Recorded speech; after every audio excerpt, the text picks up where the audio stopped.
नमस्कार, देश की बात में आप सभी का स्वागत है। मैं हूं आपके साथ इशू शुक्ला। रुक करेंगे खबरों का, लेकिन उससे पहले एक नजर सुर्खियों पर। प्रधानमंत्री नरेंद्र मोदी आज स्मरण उत्सव कार्यक्रम का करेंगे उद्घाटन। वंदे मातरम के 150 साल पूरे होने पर देश भर में चलेगा अभियान। प्रधानमंत्री नरेंद्र मोदी का बिहार दौरा। आज विधानसभा चुनाव में औरंगाबाद, भभुआ में करेंगे जनसभा को संबोधित। गृह मंत्री अमित शाह का बिहार दौरा। आज एनडीए के प्रत्याशियों के समर्थन में करेंगे जनसभा को संबोधित। रोड शो करेंगे गृह मंत्री। बिहार चुनाव में 121 सीटों पर हुई रिकॉर्ड 64.69% वोटिंग। इलेक्शन कमीशन ने जारी किया आंकड़े। खालिस्तान समर्थक सांसद अमृतपाल सिंह की याचिका पर सुप्रीम कोर्ट में सुनवाई। डिब्रूगढ़ जेल में बंद अमृतपाल ने एनएसए का विरोध किया। गोवा सरकार ने बढ़ती गैंग हिंसा को देखते हुए 3 महीने के लिए डीएम को एनएसए की शक्तियां दी। आप देख रहे हैं के न्यूज़, खबरों का सारथी। दिल्ली से खबर आपको बता देते हैं, जहां पर प्रधानमंत्री नरेंद्र मोदी का वाराणसी दौरा है। आज बता दें कि वंदे भारत एक्सप्रेस ट्रेन का उद्घाटन करेंगे प्रधानमंत्री। वाराणसी से खजुराहो के बीच चलेगी वंदे भारत एक्सप्रेस। शाम करीब 5 बजे वाराणसी पहुंचेंगे प्रधानमंत्री। बिहार से सीधे वाराणसी पहुंचेंगे प्रधानमंत्री। 3 वंदे भारत एक्सप्रेस का वर्चुअल उद्घाटन भी करेंगे पीएम। रोपवे प्रोजेक्ट, स्टेडियम समेत कई परियोजनाओं की करेंगे समीक्षा।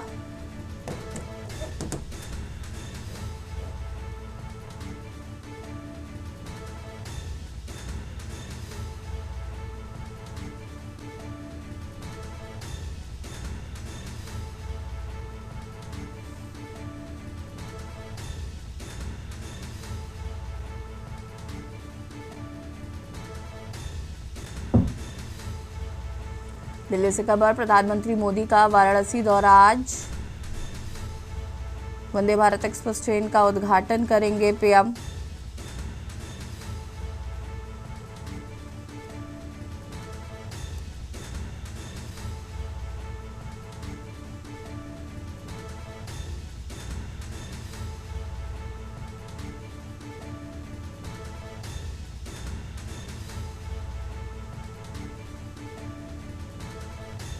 बिहार से सीधे वाराणसी पहुंचेंगे प्रधानमंत्री नरेंद्र मोदी।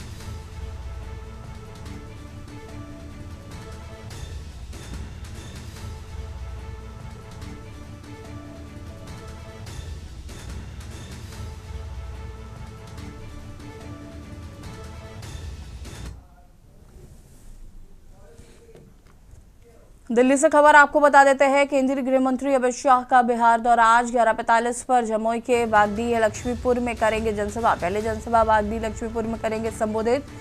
दूसरी जनसभा करीब 1:30 बजे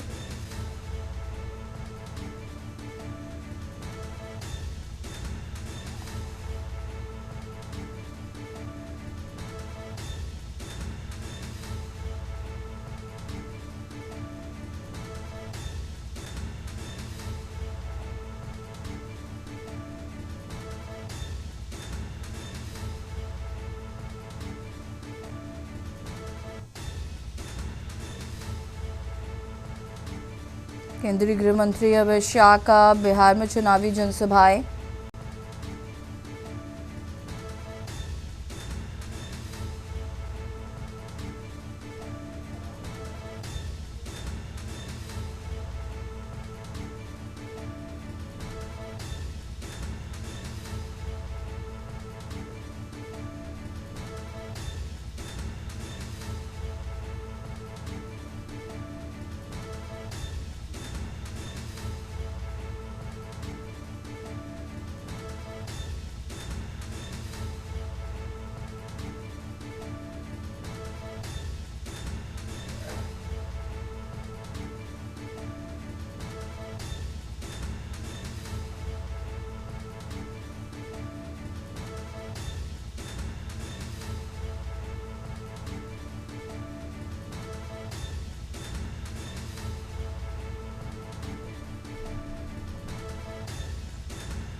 दिल्ली से खबर, गृह मंत्री अमित शाह का बिहार दौरा आज।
दिल्ली से खबर आपको बता देते हैं, प्रधानमंत्री नरेंद्र मोदी का बिहार दौरा आज। पीएम मोदी का चुनावी बिहार दौरा है आज। 2 चुनावी रैलियों को संबोधित करेंगे प्रधानमंत्री नरेंद्र मोदी।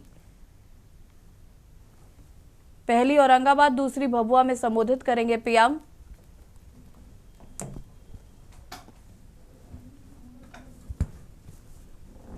दो चुनावी रैलियों को संबोधित करेंगे प्रधानमंत्री नरेंद्र मोदी।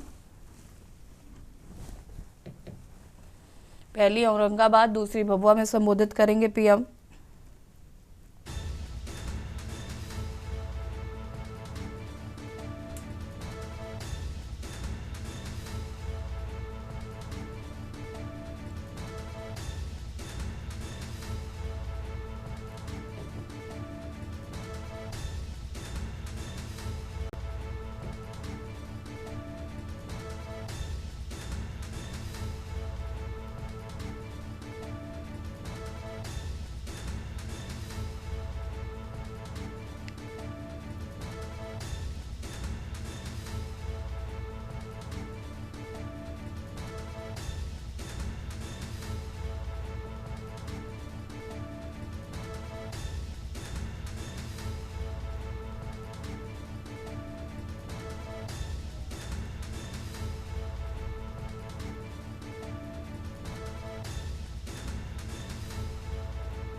पहली औरंगाबाद, दूसरी भभुआ में संबोधित करेंगे प्रधानमंत्री नरेंद्र मोदी।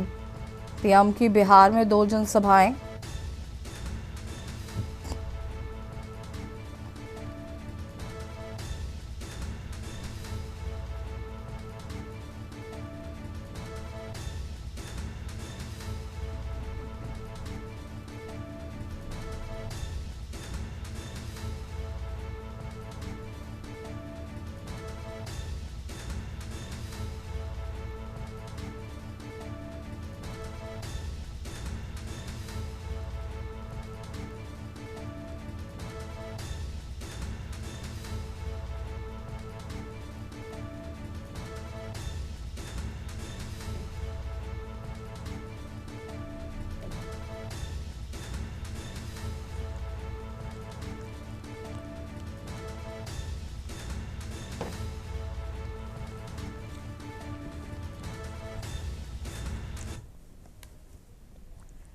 खबर संभल से है, जहां पर संभल जनपद के बहजोई थाना क्षेत्र में के गांव नरौंदा में गुरुवार शाम मिट्टी माफिया की लापरवाही एक बड़े हादसे की वजह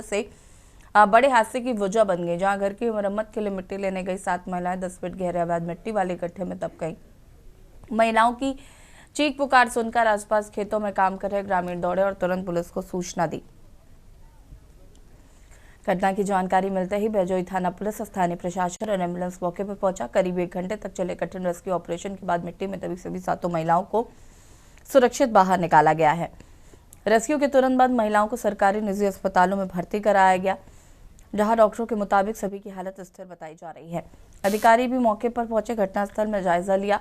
ग्रामीणों का आरोप है कि गाँव में बाहर लंबे समय से मिट्टी अब माफिया अवैध रूप से खेतों के 10 फीट से भी अधिक गहरी खुदाई कर मिट्टी निकाल रहे हैं। खतरनाक गड्ढों को खुला छोड़ दिया जाता है, जिससे हादसों का खतरा लगातार बढ़ रहा है।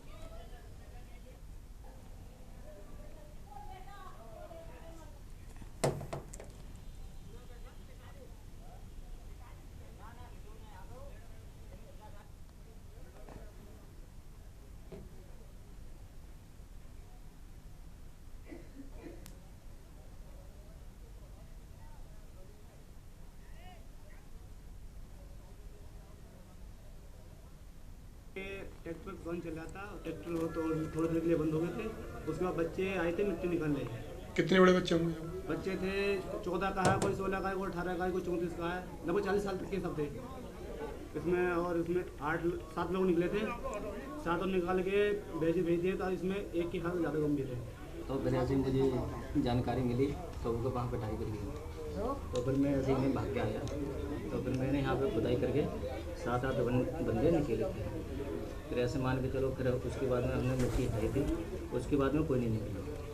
वैसे जो कोई है ना अस्पताल ले गए, उनका पता नहीं कैसे, उसकी गंभीर कैसी है हालत। ये ढांग में दब करके आए थे मिट्टी में, तो अभी हमारे पास 2 मरीज हैं, फिलहाल ठीक है, इनको इंजेक्टेबल दे करके इनको अभी रेफर कर दिया आगे। अच्छा, और भी मरीज बताया जा रहा है कि 7-8 मरीज हमारे पास 2 हैं, आगे की हमें सूचना मिली है कि आने वाले हैं, शायद आएंगे।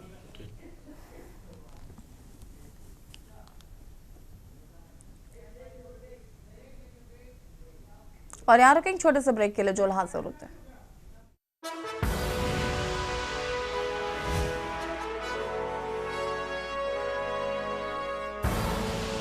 आप देख रहे हैं के न्यूज, खबरों का।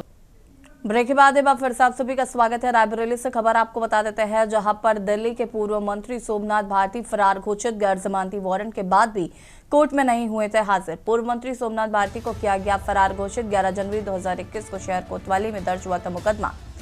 तत्कालीन कोतवाली अतुल सिंह को धमकाने पर दर्ज हुआ था मुकदमा। MP MLA कोर्ट में चल रही है सुनवाई।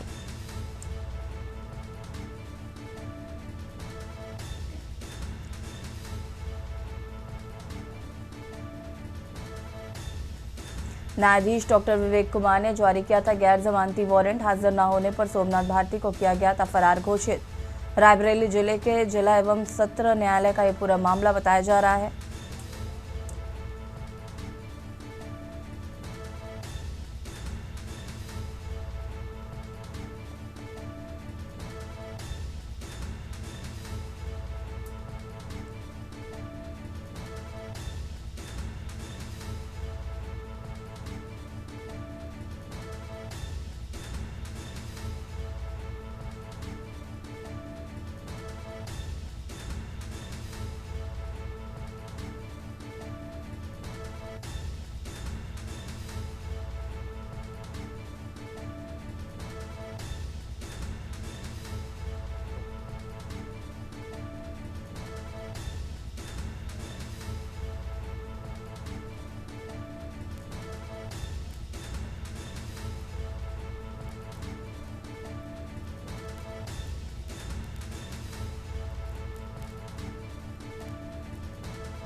न्यायाधीश डॉक्टर विवेक कुमार ने जारी किया था गैर जमानती वारंट।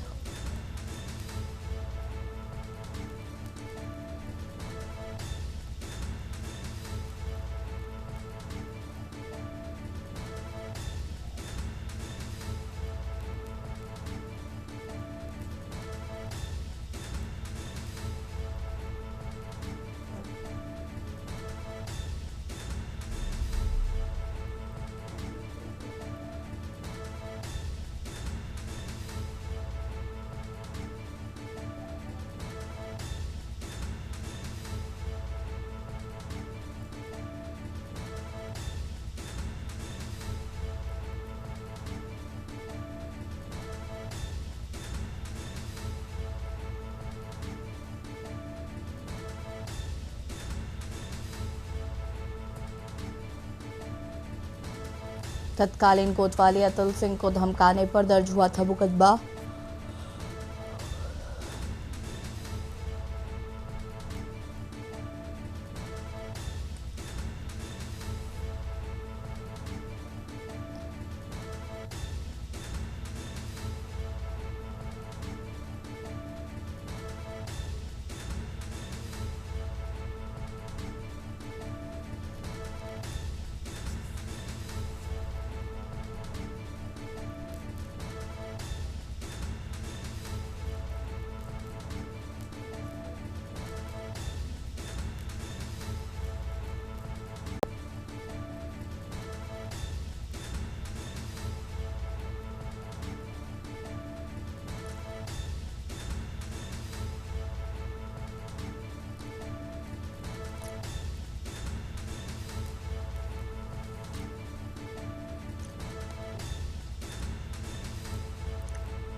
अमरोहा से खबर, जहां पर दिल्ली से मुरादाबाद जा रही गाड़ी में लगी आग। दिल्ली से मुरादाबाद कॉटन लेकर जा रही थी गाड़ी।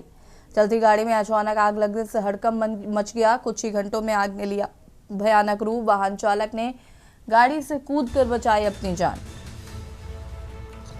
हसनपुर क्षेत्र के संभल बाईपास रोड का ये पूरा मामला बताया जा रहा है।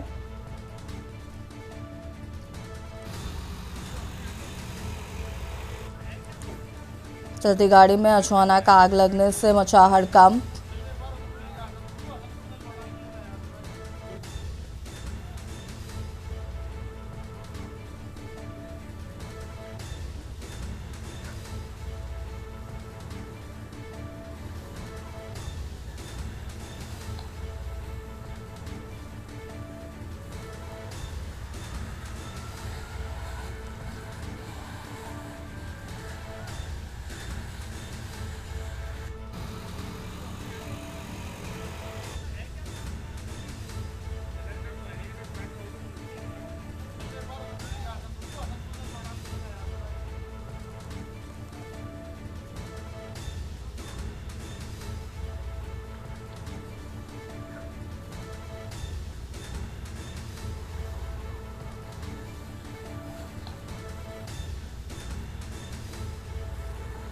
कुछ ही मिनटों में आग ने लिया भयानक रूप। वाहन चालक ने गाड़ी से कूदकर बचाई अपनी जान।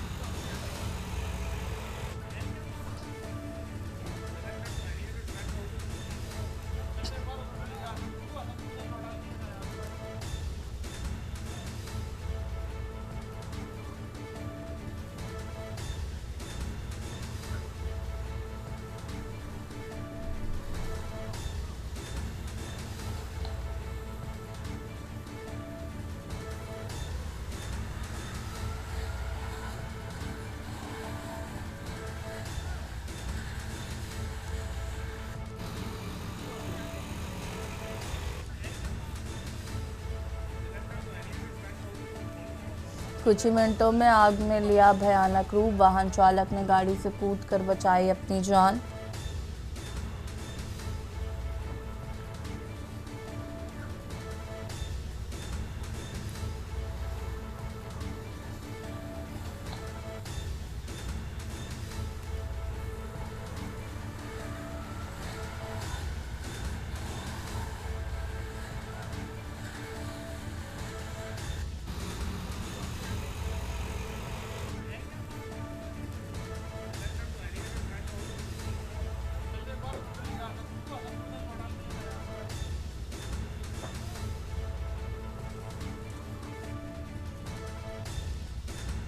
रायबरेली से खबर, जहां पर दिल्ली के पूर्व मंत्री सोमनाथ भारती फरार घोषित, गैर जमानती वारंट के बाद भी कोर्ट में नहीं पहुंचे। एमपी एमएलए कोर्ट में चल रही सुनवाई। 11 जनवरी 2021 को दर्ज हुआ था मुकदमा।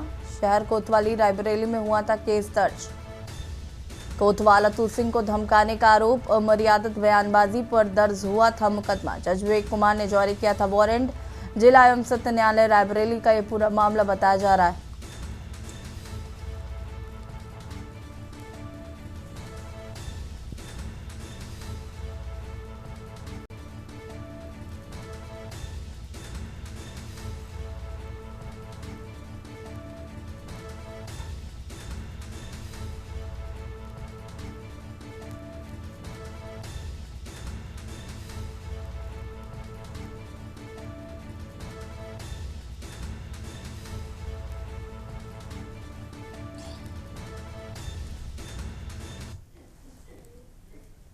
और यहाँ रुकेंगे छोटे से ब्रेक के लिए, जो हाजिर होता है।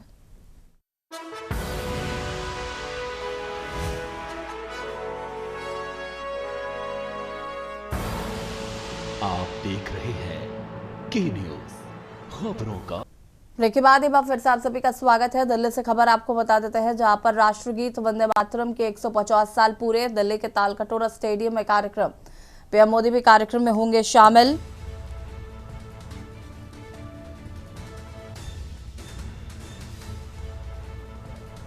सुबह 9:30 बजे होगा समारोह का आयोजन। समारोह में डाक टिकट, सिक्का होगा जारी।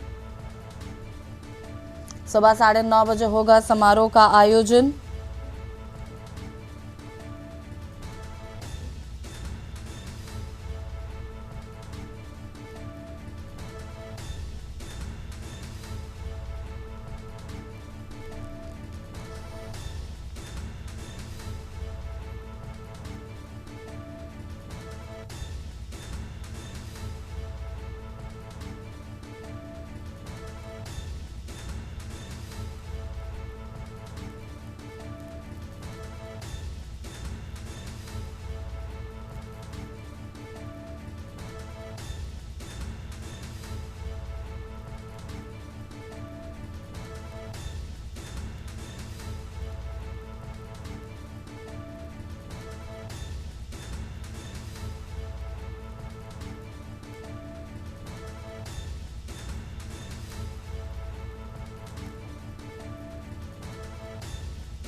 राष्ट्रगीत वंदे मातरम के 150 साल पूरे। दिल्ली के तालकटोरा स्टेडियम में आयोजित होगा कार्यक्रम। प्रधानमंत्री इस कार्यक्रम में रहेंगे मौजूद।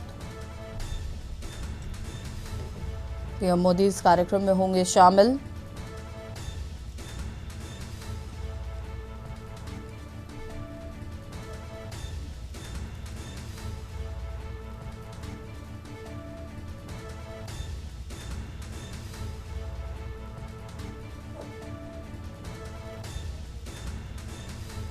सुबह 9:30 बजे होगा समारोह का आयोजन। समारोह में डाक टिकट और सिक्का जारी होगा।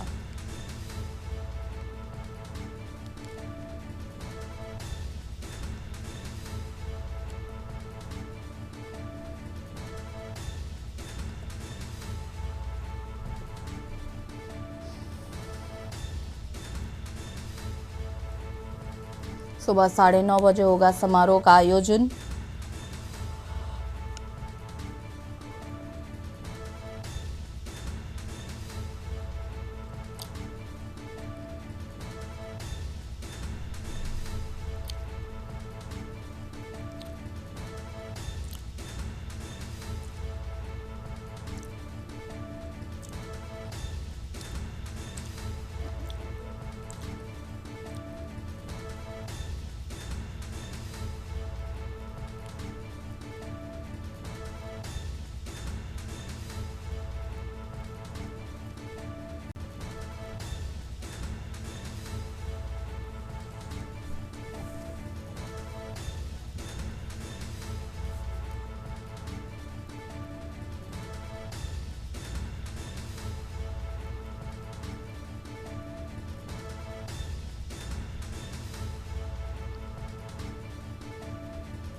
गुरु नानक जी के प्रकाश पर्व के पावन अवसर पर पंजाब सरकार ने संगरूर जिले के गांव ढररिया में एक ऐतिहासिक सरकारी औद्योगिक प्रशिक्षण संस्थान ITI की नींव रखी। राज्य के कैबिनेट मंत्री आमन अरोड़ा के विशेष प्रयासों से शुरू हो रहे संस्थान की नींव पत्थर प्रसिद्ध धार्मिक हस्ती भाई रणजीत सिंह ढंडरिया ने रखा। गांव ढंडरिया में आयोजित भव्य समारोह में बड़ी संख्या में स्थानीय लोग, पंचायत प्रतिनिधि और अधिकारी मौजूद रहे।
ਬਹੁਤ ਚੰਗੀ ਗੱਲ ਹੈ ਜੀ। ਨਗਰਾਂ ਦੇ ਵਿੱਚ ਸੋਹਣੇ ਤਰੀਕੇ ਨਾਲ ਚੰਗੀ ਪੜ੍ਹਾਈ ਹੋ ਸਕੇ ਤੇ ਇਹਦੇ ਵਾਸਤੇ ਸੋਹਣਾ ਉਦਮ ਹੋ ਰਿਹਾ ਹੈ ਤੇ ਨਾਲ ਮੈਡੀਕਲ ਵਾਸਤੇ ਵੀ ਬੜਾ ਸੋਹਣਾ ਉਦਮ ਹੋ ਰਿਹਾ, ਹੈਲਪ ਦਿੱਤੀ ਜਾਵੇ ਗਰੀਬ ਲੋਕਾਂ ਵਾਸਤੇ। ਤੇ ਅੱਜ ਜਿਹੜਾ ਸਾਡੇ ਨਗਰ ਪਿੰਡ ਢੱਡਰੀਆਂ ਵਿੱਚ ITI ਬਣਾਉਣ ਦਾ ਫੈਸਲਾ ਕੀਤਾ ਗਿਆ ਹੈ। ਇਸ ਸਮੇਂ ਤੋਂ ਇੱਛਾ ਸੀ ਕਿ ਢੱਡਰੀਆਂ ਨੇ ਸੰਤ ਭਾਈ ਰਣਜੀਤ ਸਿੰਘ ਜੀ ਵਰਗੀ ਮਹਾਨ ਸ਼ਖਸੀਅਤ ਦਿੱਤੀ ਹੈ ਦੇਸ਼ ਨੂੰ, ਸਮਾਜ ਨੂੰ, ਵੀ ਇੱਥੇ ਕੁਛ ਨਾ ਕੁਛ ਹੈ ਜਿਹੜਾ ਉਹ ਕੀਤਾ ਜਾਵੇ। ਸੋ ਸਿੱਖਿਆ ਤੋਂ ਵਧੀਆ ਔਰ ਵੱਡਾ ਕੰਮ ਹੋ ਨਹੀਂ ਸਕਦਾ। ਅੱਜ ਇੱਥੇ ਤਕਰੀਬਨ 14 ਕਰੋੜ ਦੀ ITI ਦਾ ਜੋ ਨੀਂਹ ਪੱਥਰ ਹੈ ਉਹ ਬਾਬਾ ਜੀ ਨੇ ਮੇਰੀ ਬੇਨਤੀ ਪ੍ਰਵਾਨ ਕੀਤੀ। ਇਹਨਾਂ ਦਾ ਦਿਲ ਦੀਆਂ ਗਹਿਰਾਈਆਂ ਚੋਂ ਸ਼ੁਕਰਾਨਾ।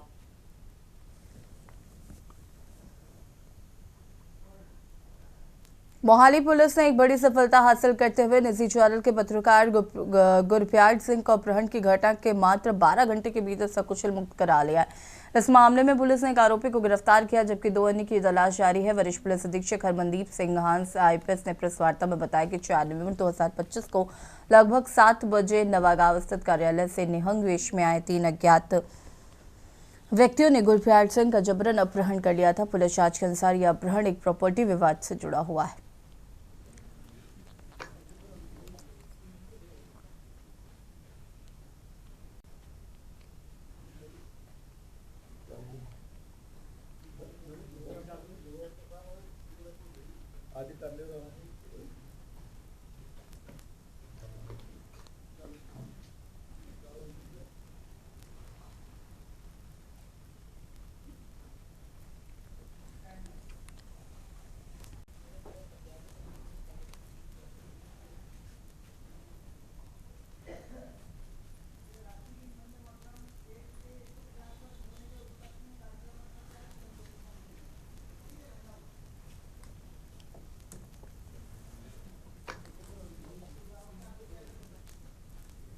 और सीधे आपको ले चलते हैं लखनऊ, जहां पर वंदे मातरम राष्ट्रीय गीत के 150 साल पूरे होने पर लखनऊ में कार्यक्रम आयोजित किया गया। मुख्यमंत्री योगी आदित्यनाथ पहुंचे हुए, क्या कुछ कह रहे हैं सुन लेते हैं।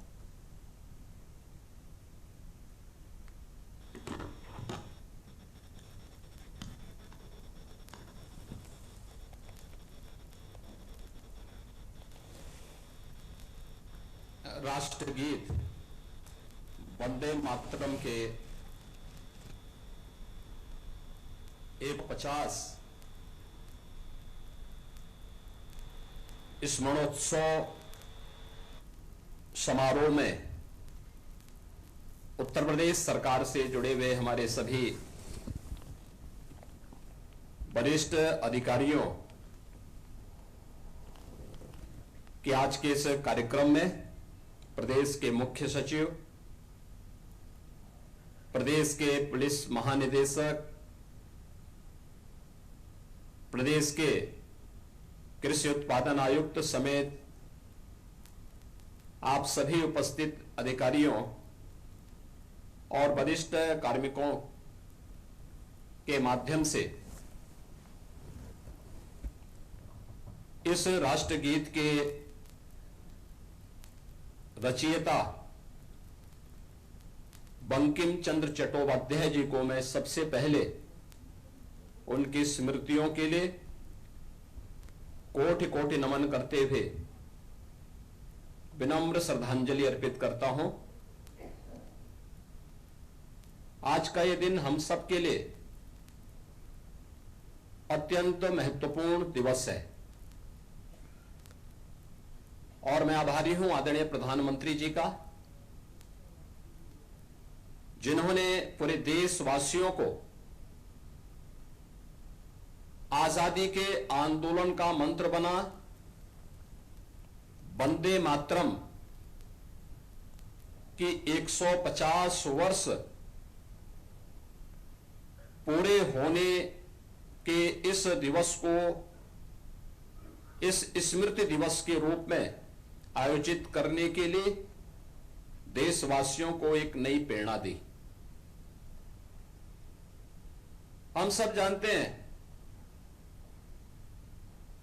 कि वंदे मातरम भारत के आजादी का एक अमर मंत्र बन गया था।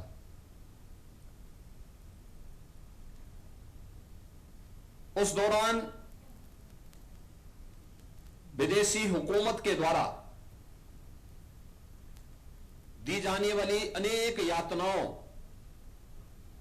और प्रताड़नाओं की परवाह के बगैर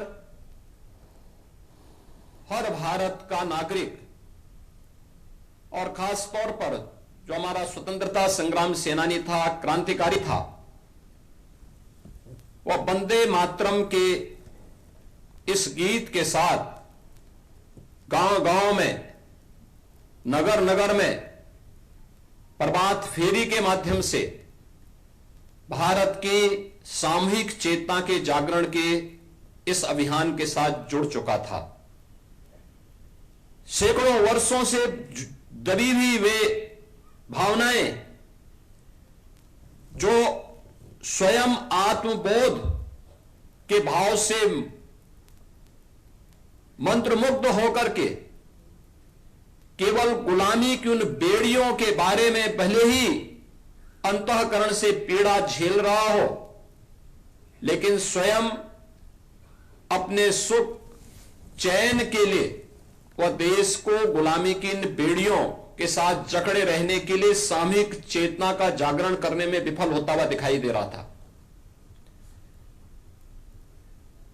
आपके सामने कुछ उससे जुड़े हुए उदाहरण भी हैं। आपने देखा होगा, अगर आप 100 वर्ष पूर्व जब देश के अंदर आई महामारी के दौरान उस समय की बातों को और उस समय के पन्नों को उलटने का प्रयास करेंगे तो आप देखते होंगे कि उस कालखंड में भारत की आबादी कुल 30 करोड़ थी, लेकिन मरने वालों की, इस महामारी से मरने वालों की संख्या करोड़ों में थी। गांव के गांव साफ हो गए थे। स्वतंत्र भारत है, कोविड जैसी महामारी जो दुनिया की अब तक की सबसे बड़ी महामारी के रूप में, जिसका संक्रमण पूरी दुनिया ने झेला है, इस महामारी के दौरान आपने देखा होगा कैसा शासन, कैसा प्रशासन अपनी जान की परवाह के बगैर अल्प वेतन भोगी कर्म कार्मिक भी, प्रत्येक के मन में एक ही भाव था कि हमें हर हाल में इस बीमारी को नियंत्रित करना है, बीमारी के समाधान का रास्ता निकालना है।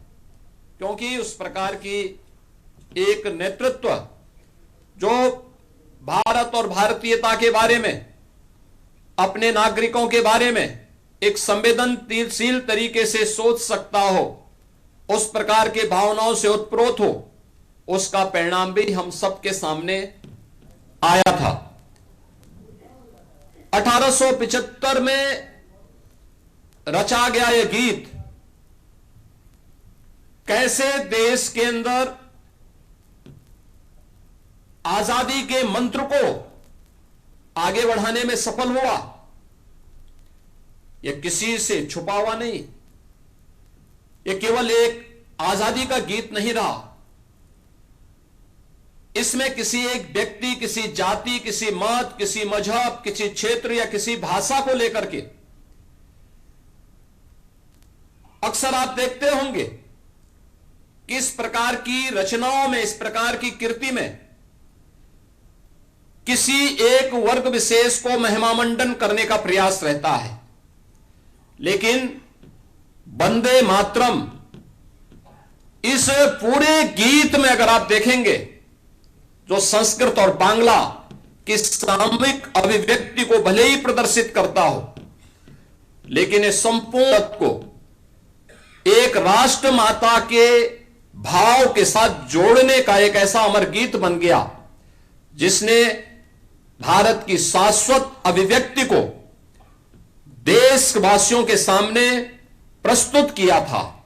यह वही भाव था जो भारत का वैदिक वाक्य कहता है कि माता भूमि पुत्रोहम पृथिव्या। यह भाव ऐसे सहज और सरल तरीके से प्रत्येक भारतीय के मन में इसकी अमिट छाप छोड़ी जाए, वह उस रूप में हम सबको देखने को मिली। और जब विदेशी हुकूमत ने 1905 में बंग भंग के माध्यम से भारत की भुजाओं को काटने का दुस्साहसिक निर्णय लिया था, उस समय भी इस गीत ने पूरे भारतवासियों को एकजुट होकर के इसका प्रतिकार करने की एक नई प्रेरणा दी। आपने देखा होगा उसके बाद के कालखंड में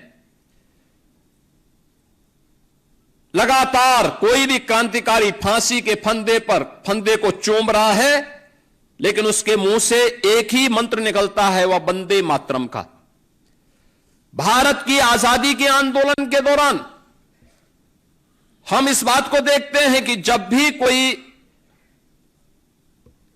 उस समय के स्वतंत्रता संग्राम सेनानियों ने कोई भी स्लोगन दिया, वंदे मातरम उसका हिस्सा बना। उन्होंने कोई फ्लैग दिया, वंदे मातरम उसका स्वर बना। वंदे मातरम भारत, संपूर्ण भारत की एक सामूहिक अभिव्यक्ति को प्रतिनिधित्व करते हुए पूरे देश को एकता के सूत्र में बांधने वाला एक ऐसा मंत्र बना जब व्यक्ति जाति, मत और मजहब से ऊपर उठकर के अपने राष्ट्र के बारे में भी सोच सके। राष्ट्र प्रथम के भाव के साथ हम सबकी सामूहिक अभिव्यक्ति इस राष्ट्र माता के प्रति हो, यह भाव भी हर भारतीय के मन में इस गीत ने रचने का प्रयास किया। और हम सब आभारी हैं जो प्रधानमंत्री मोदी जी ने, जिसके बारे में हर भारतवासी के लिए कहा कि आप भारत की भक्ति और शक्ति के सामूहिक शाश्वत अभिव्यक्ति का एक स्वरूप है वंदे मातरम। और वंदे मातरम के इस अमर गीत के साथ उसके 150 वर्ष पूर्ण होने के उपलक्ष्य में आज हम सब न केवल इसके रचयिता, बल्कि इस गीत के द्वारा, जिसे 24 जनवरी 1950 को संविधान सभा ने भारत के राष्ट्र गीत के रूप में मान्यता दी, आज उसके स्मरण दिवस के अवसर पर सामूहिक वंदे मातरम गायन कार्यक्रम के साथ हम सब यहां पे जुड़ रहे हैं। आज के अवसर पर मैं केवल एक बात आप सबसे कहना चाहूंगा, केवल एक गायन नहीं, एक गीत नहीं, यह भले ही बंकिम चंद्र चट्टोपाध्याय के आनंद मठ के उस अमर उपन्यास पर आधारित है, जिन्होंने बंगाल और भारत के अंदर उस दौरान भूख से तड़पती हुई, अकाल से ग्रसित और अभाव से ग्रसित जनता के उन स्वरों को, जिसे बाद में सन्यासियों ने एक आंदोलन का रूप दिया, उस पर आधारित हो। लेकिन वास्तव में अमर गीत भारत को एक नई दिशा देने, भारत की सामूहिक चेतना को आगे बढ़ाने में सफल हुआ है। आज इसके 150 वर्ष पूर्ण हो रहे हैं और 150 वर्षों से अपने इन भावों को पूरे भारत का प्रतिनिधित्व देते हुए यह गीत आज भी पूरे भारत के अंदर एक नई राष्ट्रीयता का भाव पैदा करने में हमेशा सफल हुआ है। हम सब वंदे मातरम का हिस्सा हो सकते हैं। यह वंदे मातरम जो किसी उपासना विधि का आग्रह ही नहीं करता, हमें किसी जाति, किसी व्यक्ति के प्रति उसे महिमा मंडन करने के प्रति आग्रही नहीं बनाता, यह हम सबको हमारे कर्तव्यों के प्रति आग्रही जरूर बनाता है। यह हमारा कर्तव्य क्या, जो प्रधानमंत्री मोदी जी ने संविधान दिवस बाबा साहब भीमराव अंबेडकर के द्वारा 26 नवंबर 1949 को जब भारत की संविधान की ड्राफ्टिंग प्रति सौंपी थी और उस अवसर पर उन्होंने इस बारे में कहा था, तब मोदी जी ने इसी बात को कहा कि हम देश के अंदर रहते तो हैं, अधिकारों की बात तो करते हैं, लेकिन क्या कभी हमने अपने कर्तव्यों के बारे में भी स्मरण किया है? ये कर्तव्य जो हमारे वर्तमान को भी और पीढ़ी के भविष्य को भी उज्जवल बना सके। और ये वंदे मातरम हमारे उसी कर्तव्य के प्रति, राष्ट्र माता के प्रति, हमारे कर्तव्यों के प्रति भी हमें आग्रही बनाता है। याद करना, जब एक शिक्षक अपने छात्र को संस्कारवान बनाता है, जब एक जवान विपरीत परिस्थितियों का सामना करते हुए भी सर्दी गर्मी की परवाह के बगैर देश की सीमाओं की रक्षा करने के लिए अडिग खड़ा होता है। मैंने विपरीत परिस्थितियों की बात इसलिए कही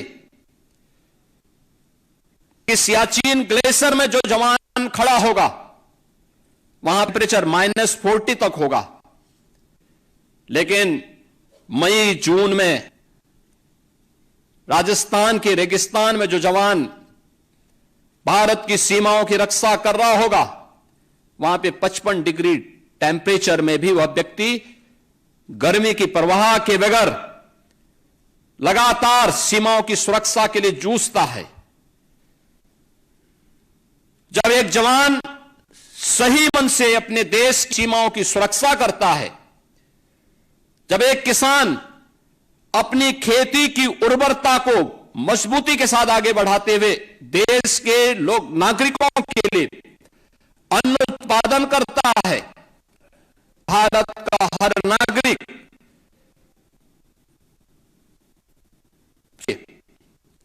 अपने कर्तव्यों के मार्ग पर आगे बढ़ता है तो सही का ही गान कर रहा होता है।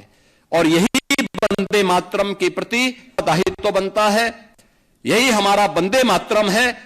आज इस अवसर पर मैं एक बार फिर से वंदे मातरम के जैसे अमर गीत के रचयिता बंकिम चंद्र चट्टोपाध्याय को उनकी इस अमर कृति के लिए प्रदेशवासियों की ओर से कोटि कोटि नमन करते हुए विनम्र श्रद्धांजलि अर्पित करता हूं और आप सबसे इस बारे में आग्रह करूंगा कि उत्तर प्रदेश पिछले 8 वर्ष में जिन ऊंचाइयों की ओर अग्रसर हुआ है, यह हमारे कर्तव्यों की ही एक अभिव्यक्ति है और यह उस अभिव्यक्ति को आगे बढ़ाने के लिए जो वंदे मातरम के माध्यम से हमारे पूर्वजों ने हमें दिया था, उन सब के प्रति हम सब की विनम्र श्रद्धांजलि भी है। मैं आज के इस अवसर पर एक बार फिर से पूरे प्रदेशवासियों को वंदे मातरम के 150 वर्ष पूर्ण होने पर आयोजित इस स्मृति महोत्सव के कार्यक्रम में हृदय से बधाई देता हूं और इस कृति के अमर रचयिता बंकिम चंद्र चट्टोपाध्याय को विनम्र श्रद्धांजलि अर्पित करता हूं। धन्यवाद। जय हिंद। बहुत बहुत धन्यवाद माननीय मुख्यमंत्री जी।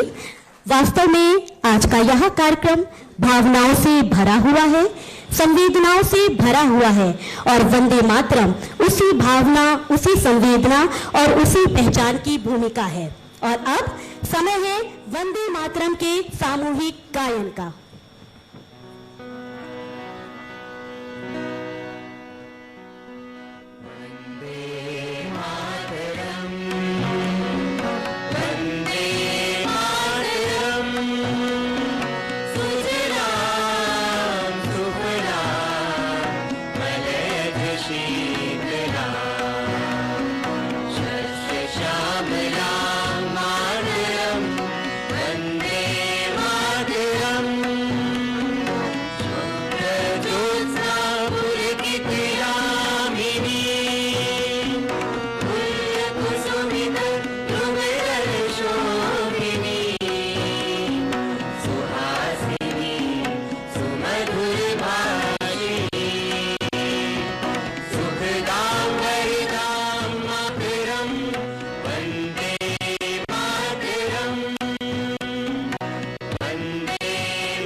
पहरण धारिणी कमला कमल दल विहारिणी वाणी विद्यादायिनी नमामि त्वां नमामि कमलां अमलां अतुलां सुजलां सुफलां मातरं वन्दे मातरं वन्दे मातरं श्यामलां सरलां सुस्मितां भूषितां धरणीं तरुणीं मातरं वन्दे मातरं वन्दे मातरं वन्दे मातरं।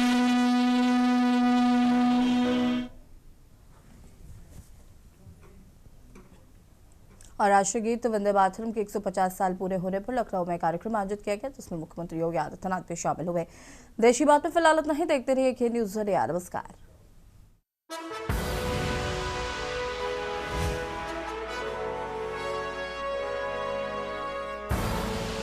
आप देख रहे हैं के न्यूज, खबरों का सारथी।